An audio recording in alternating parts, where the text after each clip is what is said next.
Science Week 2022, Team Growth. Stretchy Slime Experiment, Measuring Slime. The science behind slime. Slime science starts with the best slime ingredients, including the right kind of glue and right kind of activators. Slime is a non-Newtonian fluid. It is neither liquid nor solid. It can be picked up like a solid, but it also will ooze like a liquid. Slime does not have its own shape to fill whatever container it's placed in. Instead of flowing freely, the molecules in the slime have become tangled and create what is slime. Cross-linking changes its viscosity of flow of the new substance. I'm going to make a stretchy slime. These are the ingredients: paint, borax or activator, glue. The best glue is a PVA washable school glue. Slime activators used is liquid starch. I'm going to make a stretchy slime now. First, glue.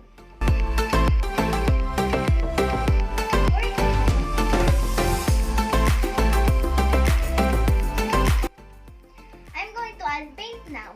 You can pick whatever color you want. I'll pick green.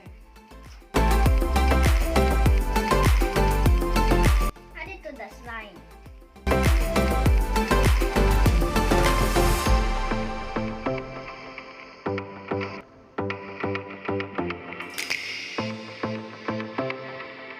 Now let's add the darker green.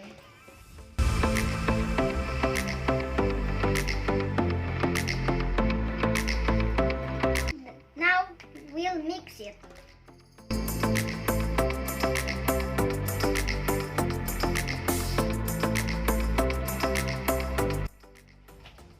Mix it well until the color is blended.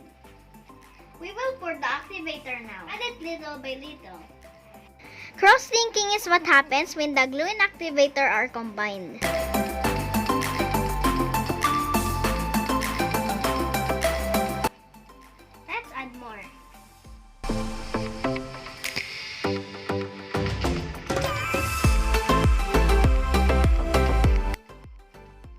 Notice the slime is turning hard.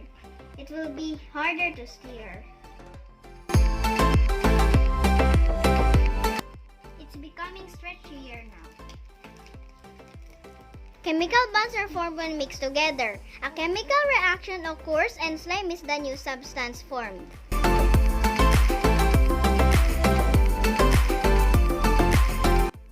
Let's stretch it first with our hands. Pull the slime slowly and it flows more freely. If you pull it quickly, the slime will break off more easily because you are breaking apart the chemical bond. Let it rest for a minute.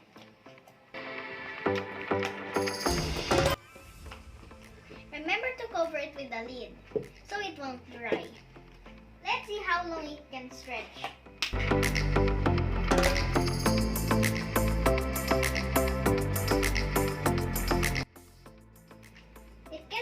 Longer than 2 feet.